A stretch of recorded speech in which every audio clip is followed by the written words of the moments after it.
New Vitamin Water Zero Sugar Pineapple Passion Fruit is packed with vitamins. Just like the amount of peas we packed in that sentence. It's packed like your tote bag. The one you stole from your ex. Or your overpriced half a studio apartment. Or extra rushed rush hour traffic. Packed like your calendar. Triple booked at 5, of course.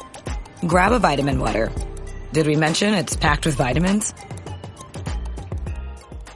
He's got bells on. He's got his Eagles sneakers, Eagles jacket, Eagles shirt, everything Eagles.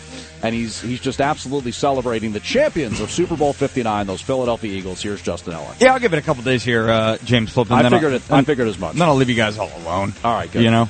I mean, it was such a colossal beatdown that... I mean, the game was over before it even started. Yeah. You're barely, enjoying your drink and sitting in your chair, and the game was over. Oh, please. I was, sitting back, enjoying a nice little stogie, kicking my feet up, just watching the birds run roughshod. It's usually not quite that no. low stress on a Super Bowl Sunday. Well, they did all the talking on the field. I got nothing else left to say. That's true. Bang. There you go. 40-22. We'll take it.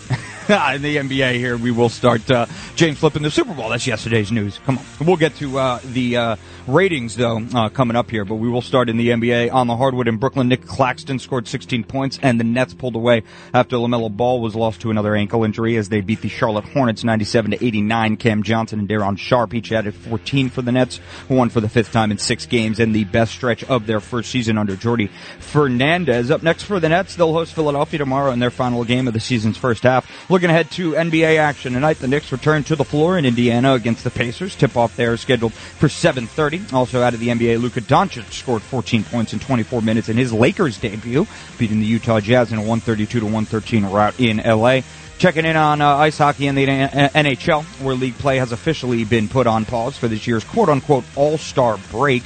Instead of having an all-star game this season, the NHL and the NHLPA are staging the Four Nations Face-Off, which will run from February 12th through February 20th. This is a round-robin tournament that will feature 4 national teams, Canada, Finland, Sweden, and the United States, with NHL players from those nations filling the rosters. Action gets underway tomorrow night in Montreal between Team Canada and Team Sweden. Team USA will open up their slate on Thursday night against Team Finland. Finally, looking back on Super Bowl 59, that was broadcast on Fox Sports. The network is projecting a Super Bowl record average audience of 126 million U.S. viewers across television and streaming platforms for Philadelphia's 40-22 victory over Kansas City on Sunday night. The game was televised by Fox, Fox Deportes, and Telemundo, and streamed on Tubi as well as the NFL's digital platforms. According to Fox, the audience peaked at 135.7 million in the second quarter.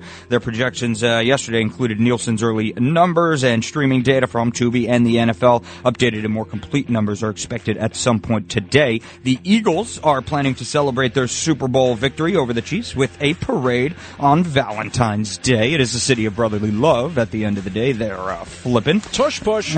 Team official and the city said yesterday. We're looking forward to all the good vibes coming out of Philadelphia on Friday. Of course we are. Yeah, especially with all the very low-flying fireworks that were getting fired across the city. But I saw we're only like 10. There were not really much more than I think like 50 arrests. Or something like that. Honestly, come on, that's light work compared to 2018. It was actually a timid night. There you go. 2018, that was your first Super Bowl in team history. Exactly. It's like old hat now. Right. Now we're a little bit more used to it. Yeah, thank God they greased the poles so nobody can get up there. Thank God. Yeah, right. thank God. You gotta grease the poles. But then they'll just stay on the ground. They'll rip the pole out of the ground, and then they'll carry it throughout the city. I don't know if you saw. Be innovative. Good job. You go. Wow. That's your sports gnome, James Flippin. Right back to you, buddy. Yeah, and you know what? That's the kind of savagery that we expect when it comes to Philadelphia sports.